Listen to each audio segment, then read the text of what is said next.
बाबा आज मेरो साथीको बर्थडे रे, पैसा दिनुस् न त, केही गिफ्ट किनेर लिएर जान्छु। ल 500। उहाँहरू कति धनी होइ बक्सिन्छ, कस्तो राम्रो घरमा बसी बक्सिन्छ, कस्तो गाडी चढी बक्सिन्छ। मान्छे धनी देखे कि खाइ बक्सिन्छ, गई बक्सिन्छ, चढी बक्सिन्छ, तर त्यो पैसा कसरी कमायो त्यसको पछाडि के छ केही मतलब छैन है। कसरी बिग्रियो हाम्रो समाज। अनि यो 500 मा चाहिँ के आउँछ र के किनेर लिएर जानु के बाबा? त्यसो भए नजाऊ न। तिम्रो साथीको बुवा र म एउटै अफिसको, म भन्दा जुनियर हो, तर उसले पैसा कसरी कमायो के गरी कमायो सब थाहा छ मलाई, तर म त्यसरी कमाउन चाहन्न। हे हजुर जहिले यस्तै गर्नुहुन्छ के?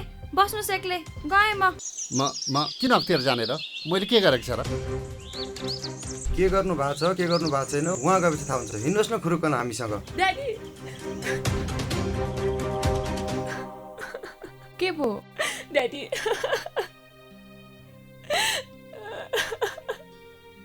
आम्दानीको स्रोत भन्दा धेरै गुणा सम्पत्ति छोरी देखिएको र आयो बर्थडे पार्टीमा गएर मैले टिभीमा हेरेको छु तिम्रो साथीको बुवाको घर। सम्पत्तिका बारे हजुरले हिँड्नु भएको बाटो ठिक रहेछ बाबा। छानबिनको अनुसन्धानको कार्य सकिएपछि तिम्रो बाबालाई आज यस्तै गरी लगेको भएदेखि हाम्रो कस्तो बेइज्जत हुँदो छ हेर त छोरी। इमानदारिता नै सबभन्दा ठुलो सम्पत्ति हो। आफ्नो पदको दुरुपयोग नगरौँ। अख्तियार दुरुपयोग अनुसन्धान आयोग, टंगाल, काठमाडौँ।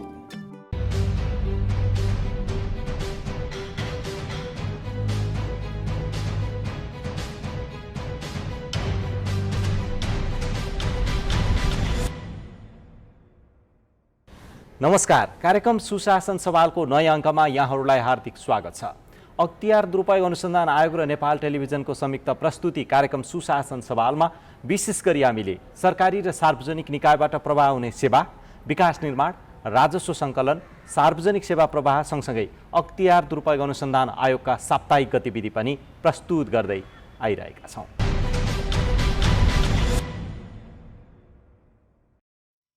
अख्तियार दुरुपयोग अनुसन्धान आयोगले मिति 2078 साल असार 27 गते जाजरकोटको साबिकको लह गाविसका तत्कालीन सचिवहरू द्रोण प्रसाद पौडेल र दीपक सुनार उप सार्वजनिक सम्पत्ति हानि नोक्सानी गरी भ्रष्टाचार गरेको सम्बन्धी आरोप पत्र दायर गरेको छ। सरकारले प्रदान गर्ने सामाजिक सुरक्षा भत्ता वितरण गर्दा सम्बन्धित व्यक्तिहरूलाई नबुझाई कृत्य हस्ताक्षर ल्याप्चे गरी बुझी भरपाई गरेर भत्ता निकासा गरेको भन्ने उजुरी उप छानबिन गर्दा प्रमाणित भएसँगै 5,93,200 बिगो कायम गरी द्रोण पौडेल विरुद्ध र 4,40,400 बिगो कायम गरी दीपक सुनार विरुद्ध आरोप पत्र दायर गरेको आयोगले जारी गरेको विज्ञप्तिमा उल्लेख गरिएको छ। यसैगरी आयोगले मिति 2078 साल असार 27 गते बारपाक सुलीकोट गाउँपालिका गोर्खाका प्रमुख प्रशासकीय अधिकृत शिवबहादुर गुरुङ सहित 4 जना उप आरोप पत्र दायर गरेको छ। सडक निर्माणको कार्य गर्दा इस्टिमेट अनुसार काम नगरी रकम हिनामिना गरेको सम्बन्धमा परेको उजुरी उप भएको छानबिनमा गुरुङ सहित लेखापाल गङ्गाबहादुर घले, इन्जिनियर सुजन अङ्गाई र अमरबहादुर गुरुङ विरुद्ध आरोप पत्र दायर गरिएको हो। आयोगले दायर गरेको आरोप पत्रमा 4 जना विरुद्ध 3,68,420 बिगो कायम गरी आरोप पत्र दायर गरिएको आयोगद्वारा जारी विज्ञप्तिमा उल्लेख छ। यसैगरी आयोगले मिति 2078 साल असार 25 गते नीलकण्ठ सब डिभिजन वन कार्यालय धादिङका सहायक वन अधिकृत कृष्ण प्रसाद पौडेल विरुद्ध आरोप पत्र दायर गरेको छ। पौडेलले सेवाग्राहीसँग 40,000 घुस लिएको पुष्टि भएसँगै आरोप पत्र दायर गरिएको आयोगले जारी गरेको विज्ञप्तिमा उल्लेख छ। यसैगरी आयोगले मिति 2078 साल असार 23 गते सरस्वती आधारभूत विद्यालय भिल्मी कपिलवस्तुका तत्कालीन प्रधानाध्यापक दिनेश कुमार विश्वकर्मा सहित 3 जना उप आरोप पत्र दायर गरेको छ। आयोगले दायर गरेको आरोप पत्रमा विभिन्न शीर्षकमा प्रधानाध्यापक विश्वकर्मा सहित शकिल मिया, नरेन्द्र कुर्मी विरुद्ध आरोप पत्र दायर गरिएको आयोगले जनाएको छ। यसैगरी आयोगले मिति 2078 साल असार 23 गते सार्वजनिक निर्माण कार्यान्वयन निकाय गजुरी धादिङमा कार्यरत सब इन्जिनियर विनोद सापकोटालाई 20,000 घुस सहित नियन्त्रणमा लिएको छ। सापकोटाले खेलकुद मैदान निर्माण सम्पन्न गरी धरौटी राखेको रकम फिर्ता गर्दा 20,000 घुस मागेको भन्ने सूचना एवं उजुरीका आधारमा आयोगको टोलीले सापकोटालाई घुस रकमसहित नियन्त्रणमा लिएर अनुसन्धान गरिरहेको आयोगले जारी गरेको विज्ञप्तिमा उल्लेख छ।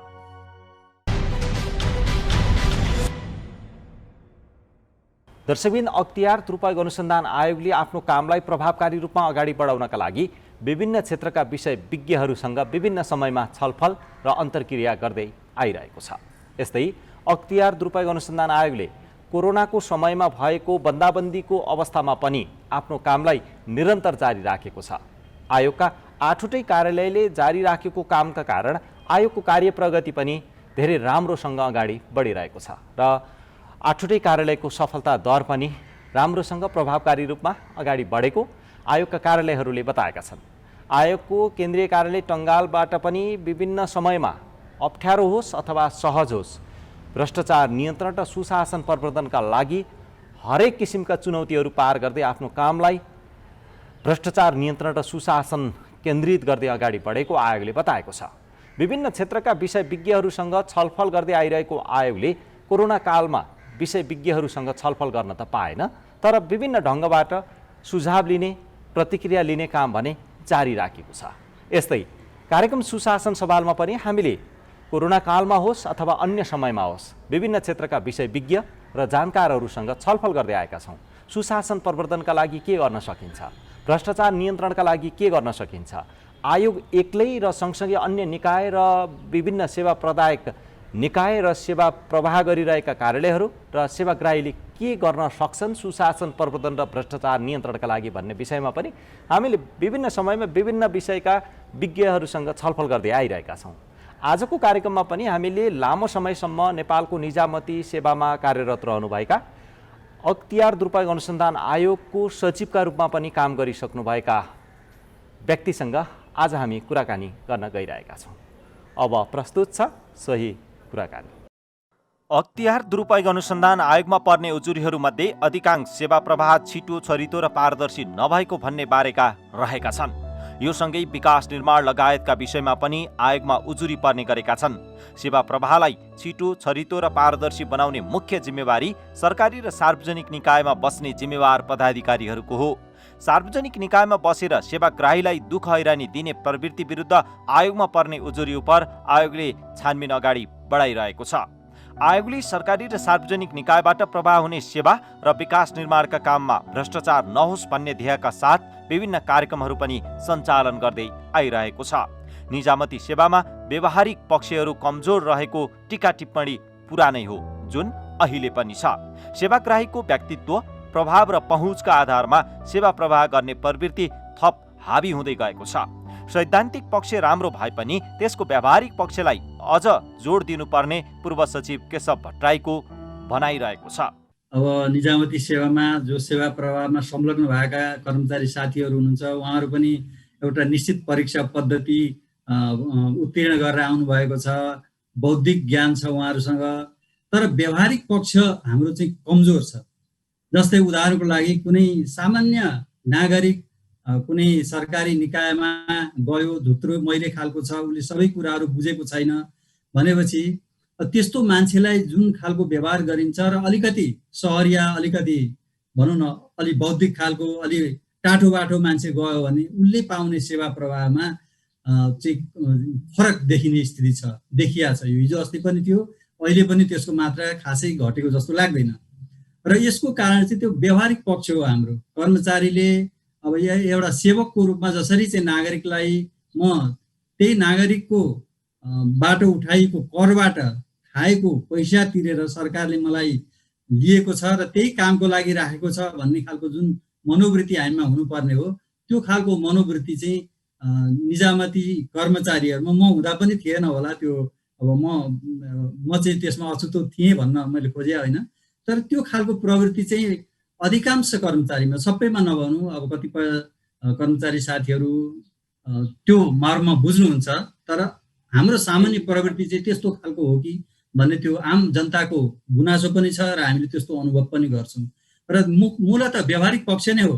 अब कतिपय हाम्रा नीति, नियम, कानुन, कार्यविधि, परिपत्र आदि इत्यादि धेरै छन्। अब साँच्चै भन्ने हो भने त यो नियमन इत्यादिको कुरा गर्नु हो भने त मलाई कस्तो लाग्छ भने हामी चाहिँ त्यो ओभर रेगुलेसन भन्छौँ अङ्ग्रेजीमा, नेपालीमा अधिक नियमनको उसले गाँजिएका पनि छन्।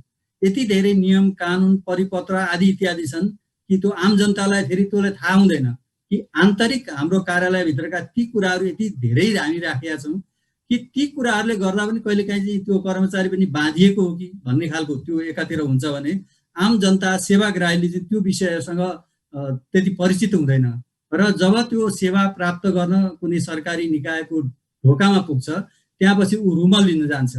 त्यसले कहाँ कसरी लिनुपर्ने भन्ने कुरा स्पष्ट हुँदैन।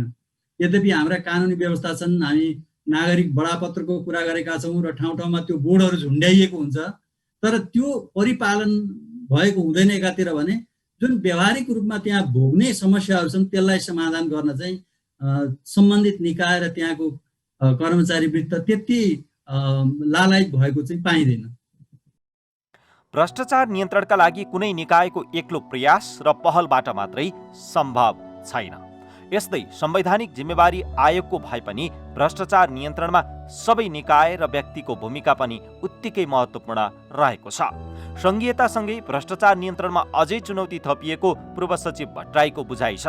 आयोगले गर्ने कामले भ्रष्टाचार नियन्त्रणमा सहयोग पुगे पनि राजनीतिक नेतृत्व, कर्मचारी, सेवाग्राही लगायत सबैको भूमिका हुन आवश्यक रहेको उहाँले बताउनु भयो। आयोगको आफ्नै एउटै आयोगको कामले मात्रै यो भ्रष्टाचार निवारण हुने विषय होइन यो, किनभने अब अधिराज्य देशभर अब लाखौँ यो कर्मचारी साथीहरू कार्यरत छन्, सयौँ कार्यालयहरू छन्। अब अहिले त अब सङ्घीय सरकार भयो, स्थानीय सरकार भयो, त्यहाँपछि प्रदेश सरकार भयो, यो अन्तर्गतका विभिन्न निकायमा धेरै अब यो कार्यालयहरू छरिएर रहेका छन्। तर ती सबै कार्यालयहरूले नियम कानुनको परिधिभित्र रहेर र आम नागरिकको हितको लागि काम गर्नुपर्ने हो। एउटा अब अख्तियार जस्तो निकायले त उसले अब माल प्र्याक्टिसहरू पाएको कुराहरूलाई लिएर अनुसन्धान गरेर मुद्दा दायर गर्ने काम हो। नियन्त्रणमा उसको भूमिका निश्चय नै रहिरहेको पनि छ। तर त्यो एउटा निकायको मात्रै गतिविधिले सम्पूर्ण यो कुराहरू सुधार हुन गाह्रो हुन्छ र मुख्यतः मनोवृत्ति हो। कर्मचारीहरूमा रहने मनोवृत्ति, सरकारी निकायहरूमा रहने मनोवृत्ति, अब कतिपय अवस्थामा त्यसमा राजनैतिक नेतृत्व पनि मुछिएको हुन्छ। त यी सबैको मनोवृत्ति जहाँसम्म सुधार हुँदैन तबसम्म त्यो एउटा निकायले मात्रै गर्न सक्ने कुरो चाहिँ हुँदैन। र उसले गरेका कतिपय क्रियाकलापहरूले मैले भन्न खोजेको अख्तियार दुरुपयोग अनुसन्धान आयोगले गरेको कतिपय क्रियाकलापहरूले चाहिँ त्यो नियन्त्रणमा निश्चय पनि भूमिका खेलेको छ। अब कतिपय ठुल्ठुला केसहरू पनि अदालतमा मुद्दाको रूपमा दायर भएका छन् र यो कल्पिटहरू चाहिँ भनौँ न त्यसबाट चाहिँ दण्डित भएका छन्। तर यति भन्दै पनि खास अब भ्रष्टाचार निवारण गर्ने चाहिँ निकाय भनेको राजनीतिक नेतृत्व, सरकार र यसका अन्तर्गतका निकायहरू आफै हुन्। संवैधानिक निकाय मात्रै एक्लै होइन। त अहिले पछिल्ला गतिविधिहरू हेर्दा अब अख्तियारले अब सयौँको सङ्ख्यामा यस्ता मुद्दाहरू दायर गरेका छन्। धेरै यस्ता चाहिँ भ्रष्टाचारमा संलग्नहरूलाई नियन्त्रणमा लिएर कारबाहीको दायरामा ल्याएको छ र त्यसले सकारात्मक असर पारेको छ। तथापि सम्पूर्ण रूपमा यो भ्रष्टाचार नियन्त्रण गर्न, न्यूनीकरण गर्नको लागि चाहिँ सम्पूर्ण निकायहरू नै यसमा संलग्न हुनुपर्छ। एउटा निकायले त्यो डन्डा देखाएको भरमा मात्रै यो सबै कुरा नियन्त्रण हुन चाहिँ सम्भव हुँदैन। समयसँगै भ्रष्टाचारको प्रवृत्तिमा पनि बदलाव आएको छ। उजुरी उपर हुने छानबिन र अनुसन्धानमा सूचना प्रविधिको प्रयोगलाई जोड दिएको अख्तियार दुरुपयोग अनुसन्धान आयोगले अझै समय सापेक्ष आफ्नो क्षमता अभिवृद्धि गर्दै जानुपर्ने आवश्यकता त छँदैछ। यसैगरी आयोगमा काम गर्ने कर्मचारीहरूलाई पनि बदलिदो समयसँगै सिप, क्षमता र दक्षता युक्त बनाउँदै जानुपर्ने देखिन्छ। यसका लागि आयोगले कर्मचारीहरूलाई विशेष प्रकारका तालिमहरू, अध्ययन अनुसन्धान भ्रमणहरू र प्रविधिका विषयमा पनि जानकारी त दिँदै आइ नै रहेको छ। यसलाई अझै विशेष प्रकारको तालिम लगायतमा जोड दिन सके भ्रष्टाचार नियन्त्रण र सुशासन प्रवर्धनमा थप सहयोग पुग्ने विभिन्न क्षेत्रका जानकारहरूले बताउँदै आएका छन्। यसैगरी पूर्व सचिव भट्टराईले पनि अख्तियार दुरुपयोग अनुसन्धान आयोगको कार्य प्रकृति नै अन्य सेवाभन्दा फरक रहेका कारण आयोगमा काम गर्ने कर्मचारीहरूलाई समय सापेक्ष, सिप, क्षमता र दक्षता युक्त बनाउँदै अगाडि बढ्न सके भ्रष्टाचार नियन्त्रण र सुशासन प्रवर्धनमा थप सहयोग पुग्ने विश्वास व्यक्त गर्नुभयो। आयोग र यो अन्तर्गतका कर्मचारी साथीहरू नै पहिले त सक्षम हुनु पर्यो। एउटा कुरा त मनोवृत्तिको कुरा आयो, किनभने अब हामी कर्मचारी पनि यही निजामती सेवाभित्रबाट आएका साथीहरू त्यहाँ हुनुहुन्छ, प्रहरी सेवाबाट आएका साथीहरू हुनुहुन्छ, त उहाँहरू पनि त्यही अनुसारको उहाँहरूको इमेज हुनु पर्यो, उहाँ चाहिँ निष्पक्ष हुनु पर्यो पहिलो कुरो। अर्को कुरो सक्षम पनि हुनु पर्यो। अब कतिपय हिसाबमा अब आयोगले तालिमको पनि व्यवस्था गरेको छ, अनुसन्धानका तालिमहरू छन्, त्यो सम्बन्धित प्राविधिक कतिपय पक्षसँग सम्बन्धित विषयका तालिमहरू हुन्छन्, त्यो दक्षता पनि उहाँहरूमा हुनु पर्यो र त्यो मलाई लाग्छ आयोगले सदैव त्यसमा क्रियाशील पनि रहिरहेको छ त्यो तालिम प्रदान गर्नको लागि स्वदेशभित्र र बाहिर पनि। र यसको साथसाथै चाहिँ त्यो खालको भावना मनोवृत्ति पनि कर्मचारी साथीहरू हुनु पर्यो कि अब कतिपय अवस्थामा कहाँ के हुन्छ भनेदेखि अन्य निकायबाट त्यहाँ गएर पनि अब आफूले बेनिफिट लिने खालको मनोवृत्ति पनि कतिपय अवस्थामा देखिएको हुन्छ र त्यस्तो कुराहरू त एउटा हुनु भएन। र अर्को कुरो चाहिँ अब कानुनले दिएको अधिकार प्रयोग गरी सक्रियतापूर्वक नियन्त्रण कार्यमा संलग्न हुनुपर्छ भन्ने मलाई लाग्छ। अब धेरै कुराहरू त अहिले आयोगले गरिराखेको पनि छ, सकारात्मक दिशामा त्यसका नतिजाहरू पनि आएका छन् र यो कुराहरूलाई अझ अगाडि बढाउँदै लानुपर्छ भन्ने मलाई लाग्छ। पछिल्लो समय आयोगले गरेका कामकै कारण आयोगप्रति नागरिकको विश्वास र भरोसा पनि बढ्दै गएको छ। नागरिकले सानोदेखि ठूला ठूला भ्रष्टाचारका विषयमा आयोगमा उजुरी दिने गरेका छन्। कुनै पनि उजुरीमा पक्ष र विपक्ष हुने भएका कारण यस्तो विषयमा सन्तुष्टि र असन्तुष्टि दुवै हुनु स्वाभाविक हो। समग्रमा आयोगले गरेको कामले नागरिकमा आयोगप्रतिको विश्वास बढाएको, भ्रष्टाचार नियन्त्रणमा सहयोग पुगेको र समाजमा सुशासन कायम हुनका साथै आम नागरिकमा सचेतनाको स्तर वृद्धि भएको देखिएको छ। आयोगमा प्राप्त उजुरीलाई जतिसक्दो छिटो छरितो फर्स्यौट गर्ने व्यवस्था मिलाउन सके अझै आयोगप्रति नागरिकको धारणा थप सकारात्मक बन्दै जाने पूर्व सचिव भट्टराईले बताउनु भएको छ। अब यसलाई दुईटा पक्षमा लिन सकिन्छ। एउटा चाहिँ सकारात्मक धेरैको धारणा पाइन्छ। अख्तियार भनेको भ्रष्टाचार निवारणको लागि होइन संवैधानिक उत्तरदायित्व दिएको संस्था हो भन्ने छ र उसले गरेका कामहरूप्रति आम जनताको सकारात्मक नै धारणा हामी पाउँछौँ बाहिर बस्दाखेरि पनि। र कतिपय अवस्थामा चाहिँ कहिलेकाहीँ कस्तो हुँदो रहेछ भने अब केही विशेष इस्युहरूमा कसैले दुःख पाएपछि त्यसले स्वाभाविक रूपमा चाहिँ त्यो संस्थाप्रति नकारात्मक दृष्टिकोण पनि हुन्छ र त्यस्ता इस्युजहरू पनि कहिलेकाहीँ आउँछन् र केही स्थितिमा चाहिँ अब आयोग चाहिँ अलि निष्पक्ष नभएको हो कि भन्ने खालको स्थिति पनि देखिन सक्छ। अब दुई किसिमको एउटा कुनै इस्यु पर्यो, मुद्दा पर्यो भने त्यसमा दुईटा पक्ष हुन सक्छन्, एउटालाई फाइदा हुन्छ एउटालाई बेफाइदा हुन्छ भनेपछि स्वाभाविक रूपमा जसले बेफाइदा महसुस गर्छ त्यसबाट आयोगले गरेका क्रियाकलापबाट त्यो प्रति अलिकति नकारात्मक भावना हुन्छ। तथापि सम्पूर्ण रूपमा हेर्ने हो भनेदेखि आयोगप्रतिको धारणा सकारात्मक नै छ र आम जनताले पनि अब हामीले सोसियल मिडियामा पनि हेर्छौँ उसले गरेका काम कारबाहीप्रति सकारात्मक धारणा नै अभिव्यक्त गरेको पाइन्छ। अहिले पनि आयोगमा उजुरीको संख्या हजारौंको छ। उजुरी परेका मध्ये सबै उजुरीमा भ्रष्टाचार भएको भन्ने नहुन सक्छ। आयोगका सचिवको अध्यक्षतामा बस्ने स्क्रिनिङ कमिटीको बैठकले उजुरी उप छानबिन गरी तामेलीमा राख्नुपर्ने र विस्तृत अनुसन्धान गर्नुपर्ने उजुरीलाई छुट्याउने गरेको छ। यस अभ्यासलाई अझै व्यवस्थित बनाउँदै उजुरीकर्तालाई उजुरी उप भइरहेको प्रगतिका बारेमा जानकारी दिने व्यवस्था गर्न सके अझै यसको प्रभावकारिता बढ्ने पूर्व सचिव भट्टराईको विश्वास रहेको छ। अब हजारौं उजुरीहरू पर्छन्, त्यो उजुरीहरूको छिनोफानो कतिपय त अब केसको रूपमा जालान् अदालतमा, कतिपय चाहिँ त्यहाँ आन्तरिकमै त्यसलाई चाहिँ तामेलमा राख्ने भन्ने प्रचलन छ। त्यो तामेलीको प्रक्रिया चाहिँ अलिकति ब्ल्याक बक्स टाइपको छ। त्यो यथार्थमा हामी आफू हुँदा पनि महसुस गरिया हो। अब हाम्रो जस्तो कन्टेक्स्टमा त्यो हरेक कुरो क्लारिफिकेसन गर्न पनि सम्भव चाहिँ छैन। तर कतिपय विकसित मुलुकमा चाहिँ के हुन्छ भने म उदाहरण हङकङको दिन्छु। त्यहाँ आइक्याक भन्ने यो करप्सन कन्ट्रोल एजेन्सी छ जुन चाहिँ अब विश्वमै एउटा चाहिँ एकदमै प्रतिष्ठित त्यो संस्था मानिन्छ। त उनीहरूको चाहिँ अब पब्लिकले गरेको कम्प्लेन हरेक इच एन्ड एभ्री कम्प्लेनको चाहिँ त्यो चाहिँ एउटा इन्डिपेन्डेन्ट त्यहाँभित्र पनि एउटा इन्डिपेन्डेन्ट जसमा चाहिँ बाहिर पब्लिक सेक्टरको प्राइभेट सेक्टरको मान्छे पनि भनौँ न समाजको कुनै महत्त्वपूर्ण मान्छेहरू पनि राखेर त्यो कमिटी बनाइएको हुन्छ इन्क्लुडिङ अब आयोगका भनौँ पदाधिकारी समेतको। र उनीहरूले चाहिँ त्यो छिनोफानो गरेर उनीहरू सेटिस्फाइड हुन्छन् र कुनै त्यो कम्प्लेन चाहिँ यो ठिक छैन भने त्यो तामेलीमा राख्नु पूर्व चाहिँ त्यो कमिटीबाट एप्रुभ गराउने चलन छ। अब हामी कहाँ चाहिँ के हुन्छ भने हामी कहाँ 20-25,000 30,000 एनुअली उजुरीहरू आउँछन् र हाम्रा उजुरी पनि त्यति अथेन्टिक चाहिँ हुँदैनन् त्यहाँ। तर ती हामी कसरी गर्छौँ, आयोगले कसरी त्यसलाई चाहिँ छिनोफानो गर्छ भन्ने कुरोको चाहिँ वास्तवमा त्यो न पब्लिकलाई जानकारी हुन्छ, न उसले चाहिँ केही केसहरूमा त्यो सूचना दिने चलन छ, त्यो इच एन्ड एभ्री छैन। अब हामी वार्षिक प्रतिवेदनमा चाहिँ त्यो उल्लेख चाहिँ गर्छौँ, यति एउटा आयो, यति फर्सुट भयो भन्ने कुरो। तर त्यो फर्सुट भएका पनि कतिपय इस्युजहरूलाई चाहिँ त्यो आयोगले कसरी न्यायपूर्वक त्यसलाई गरेको छ कि छैन भन्ने कुरो ओभरसिइङ एजेन्सी त्यही भित्र पनि हुनुपर्ने हो जस्तो लाग्छ, जुन चाहिँ हामी कहाँ त्यो अहिलेसम्म त्यस्तो व्यवस्था छैन।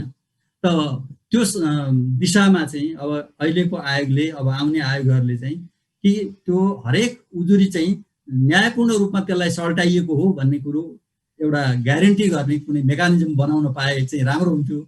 सरकारी र सार्वजनिक निकायबाट प्रवाह हुने सेवा र विकास निर्माण लगायतका काममा आम नागरिकको चासो हुनु आवश्यक छ। जबसम्म हामीले आफ्नो वरपर हुने विकास निर्माण र लिने सेवाबारे जानकारी राख्दैनौँ तबसम्म अनियमितता र भ्रष्टाचार भइरहन्छ। त्यसैले सबैले आफ्नो स्थानबाट भूमिका निर्वाह गर्ने हो भने सुशासन प्रवर्धन र भ्रष्टाचार नियन्त्रण सम्भव छ।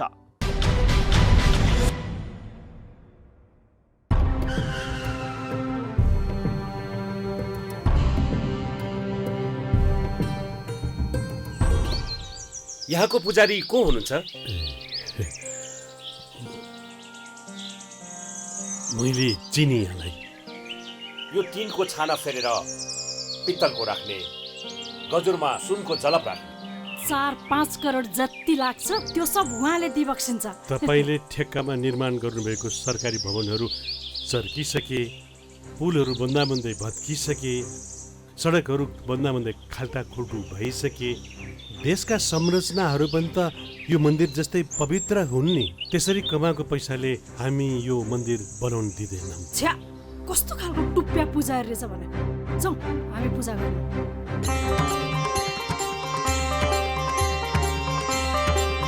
त्यसरी पूजा गर्दैमा भगवानले माफी दिलान् र?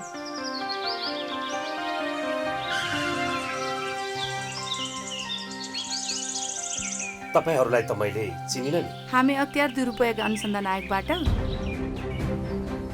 तपाईसँग केही कुरा सोध्नुपर्ने भएकोले तपाईँ हामीसँग हिँड्नुहोला। ए हजुर, दाइलाई फोन लगाइसौ न। उता गएर कुरा गर्न मिल्छ, तपाईँ हामीसँग हिँड्नुहोस्।